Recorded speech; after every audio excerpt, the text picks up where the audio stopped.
ก็สวัสดีครับพวกช่องแกะกล่องแกดเจ็ตนะครับวันนี้อย่างที่เห็นนะครับผมจะมาจัดเรทลำโพงซาวบาร์นะครับโดยในแต่ละตัวเนี่ยก็จะอยู่ในราคาที่ตั้งแต่300นะครับจนถึงไม่เกิน500บาทนะครับก็คือต้องออกตัวก่อนเลยว่าผมจะเรียงจากความชอบส่วนตัวนะครับมาที่อันดับ5นะครับก็คือเจ้าตัวนี้เลยนะครับนี่นะครับเจ้าตัวนี้เลยเขาชื่อรุ่นว่า WS 2029นะครับคือเจ้าตัวเนี้ยผมได้มาที่แบบ399 บาทเลยนะถือว่าราคาสูงมากนะครับแต่ว่าราคาล่าสุดที่ผมเห็นเนี่ยเขาอยู่ที่ประมาณ359 บาทนะครับแต่ก็ยังถือว่าแพงนะครับแล้วก็ไม่ค่อยคุ้มค่ากับเงินที่จ่ายไปนะครับเพราะว่า300 กว่าบาทเนี่ยมันน่าจะได้ดีกว่านี้นะครับเสียงของเขาเนี่ยคือเสียงเขาจะเป็นแบบมีเบสนะครับเบสค่อนข้างโอเคแต่ว่าเสียงกลางเสียงแหลมเนี่ยไม่ค่อยใสนะครับรายละเอียดของเสียงไม่ค่อยดีนะครับก็เลยถูกจัดอยู่ที่อันดับที่5นะครับส่วนเรื่องเสียงเนี่ยเดี๋ยวผมจะเทสเอาไว้ทุกตัวเลยนะครับให้ไปอยู่ท้ายคลิปนะครับเดี๋ยวท้ายคลิปกดดูได้เลยนะครับเดี๋ยวผมจะแบบเทสเสียงให้ดูแต่ละตัวเลยว่าแต่ละตัวเนี่ยเสียงเป็นยังไงนะครับมาที่อันดับที่4นะครับก็คือเจ้าตัวนี้นะครับที่รุ่นว่า NR1500 นะครับนี่นะครับยี่ห้อของเขาก็คือ New Rising นะครับเจ้าตัวเนี้ยผมได้มา499เลยนะถือว่าแพงมากนะครับแถมเสียงของเขาเนี่ยเสียงค่อนข้างจะห้วนนะเอาจริงๆเจ้าตัวเนี้ยเสียงห้วนมากเสียงกลางเสียงแหลมเนี่ยเยอะจริงเด่นจริงนะครับแต่ว่าเสียงที่ได้เนี่ยคือดูแข็งๆดูห้วนๆนะครับเบสก็ดูแข็งๆนะครับไม่ค่อยน่าฟังนะครับเอาตรงๆถึงแม้ว่าเสียงเขาเนี่ยจะพุ่งแต่ว่าไม่ได้ค่อยรู้สึกว่าน่าฟังเท่าที่ควรนะครับแถมราคาเนี่ยคือแบบจัดไป499 บาทเนี่ยคือแบบแพงมากนะครับก็เดี๋ยวไปฟังเสียงท้ายคลิปนะครับมาที่อันดับที่3นะครับคือเจ้าตัวนี้เลยนะครับหลายคนอาจจะเคยเห็นบ่อยๆนะครับเพราะว่าเจ้าตัวนี้ผมว่าเป็นตัวที่ขายดีมากๆนะครับก็คือชื่อรุ่นว่า B28S นะครับแต่ว่าบางร้านเนี่ยผมเห็นเขาเขียนว่า B28T นะครับแต่ว่าเป็นตัวเดียวกันแหละครับอันนี้ผมได้มา355 บาทนะครับที่ผมได้มา355ผมก็ว่าคุ้มแล้วนะแต่ว่าล่าสุดผมไม่เห็นอยู่ที่299เองนะแบบเฮ้ยแบบไม่ถึง300นะได้ซาวบาร์แบบนี้นะแล้วก็มีหน้าจอด้วยผมว่าคุ้มมากนะครับเสียงของเจ้าตัวเนี้ยถ้าเทียบกับ2ตัวที่ผ่านมาเนี่ยเสียงตัวเนี้ยมีมิตินะครับมีมิติมากขึ้นแล้วก็เสียงเบสดีเสียงกลางเสียงแหลมเนี่ยก็คือใสขึ้นนะครับแต่ว่าเขาอาจจะยังไม่ได้ใสแบบใสที่สุดนะครับแต่ว่า300เนี่ยผมให้เลยเจ้าตัวเนี้ยก็ถือว่าเป็นตัวที่น่าสนใจมากๆนะครับมาที่อันดับที่4นะครับนี่ที่รุ่นว่า Boost TV 2 พัทนะครับเจ้าตัวเนี้ยเบสดีนะครับเบสดีแล้วก็เสียงกลางเสียงแหลมเนี่ยใสกว่า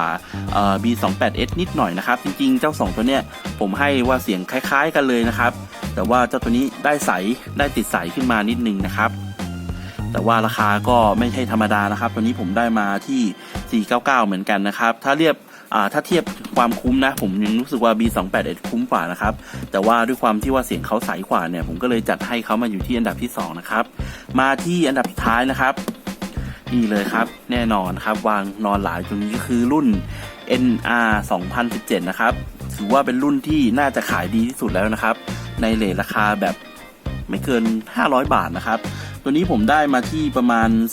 419 บาทหรือยังไงเนี่ยถ้าผมจำไม่ผิดนะประมาณ400นิดๆแต่ว่าราคาล่าสุดที่ผมเห็นเนี่ยเขาอยู่ที่390เองนะคือแบบเฮ้ยถูกและดีนะเจ้าตัวเนี้ยคือมีมิติของเสียงดีมากนะครับแล้วก็รายละเอียดของเสียงเนี่ยใช้ได้นะมีรายละเอียดของเสียงค่อนข้างจะโอเคนะเสียงแบบคือผมฟังนะเสียงคนร้องเพลงหรือว่าเสียงกีตาร์เสียงกลองคือค่อนข้างจะชัดนะถ้าเทียบกับทุกตัวที่ผ่านมาเนี่ยผมว่าตัวนี้คือรายละเอียดของเสียงดีที่สุดนะครับแถมเบสก็ค่อนข้างจะนุ่มด้วยแล้วก็เลนส์เสียงค่อนข้างจะกว้างด้วยนะครับก็เลยรู้สึกว่าเจ้าตัวเนี้ยเหมาะกับการดูหนังแบบฟังเพลงมากๆเลยนะครับก็เอาเป็นว่าประมาณนี้แล้วกันนะครับสำหรับทุกตัวใครชอบตัวไหนก็ลองไปดูนะครับจริงๆในราคา500อย่างที่ผมบอกนะครับคือในราคา500 บาทเนี่ยเขายังมีแบบไม่เกิน500เนี่ยเขายังมีรุ่นอื่นๆที่แบบไม่ใช่ซาวบาร์แล้วก็น่าสนใจก็ยังมีนะครับเพียงแต่ว่าอันนี้ผมจะจัดขอเอาซาวบาร์มาจัดเป็นแบบเป็นหมวดหมู่ของซาวบาร์ก่อนนะครับเอาไว้เดี๋ยวมีโอกาสผมจะจัดรุ่นที่ไม่ใช่ซาวบาร์แล้วก็อยู่ในเรทไม่เกิน500 บาทอีกนะครับยังไงก็เดี๋ยวไปรอฟังคลิปเสียงที่ผมเทสนะครับท้ายคลิปนะครับว่าเสียงของแต่ละตัวเนี่ยเป็นยังไงนะครับแล้วก็ลืมอีกเรื่องนึงนะครับลำโพงทุกตัวนะครับตรงนี้คือผมเคยรีวิวแล้วนะครับ รีวิวไว้แล้วทุกตัวนะครับเพราะฉะนั้นเนี่ยถ้าอยากรู้รายละเอียดของตัวไหนเพิ่มเนี่ยก็คือให้ไปดูที่รีวิวแยกนะครับคือผมทำไว้แล้วทุกตัวเลยนะครับก็มีคำถามอะไรก็ฝากไว้ใต้คลิปนะครับแล้วก็ฝากกดไลค์กด Subscribe ให้ผมด้วยนะครับอย่างน้อยก็คือแบบเป็นกำลังใจให้ผมทำคลิปนะครับเพราะว่าในแต่ละคลิปผมเนี่ยคนดูค่อนข้างจะน้อยมากนะครับแค่แบบหลักร้อยเองนะครับโอเคครับสวัสดีครับ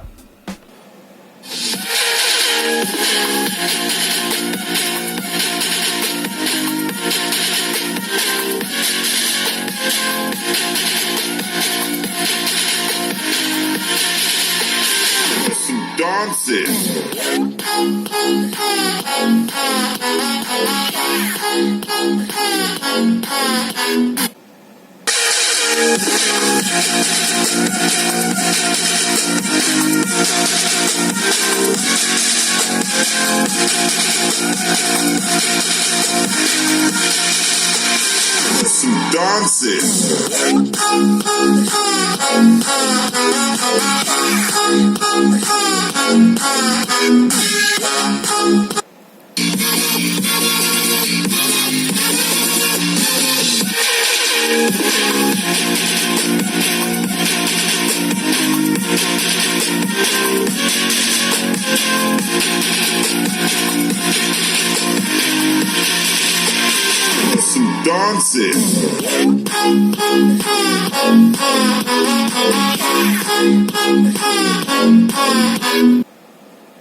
ก็ประมาณนี้แล้วกันนะครับ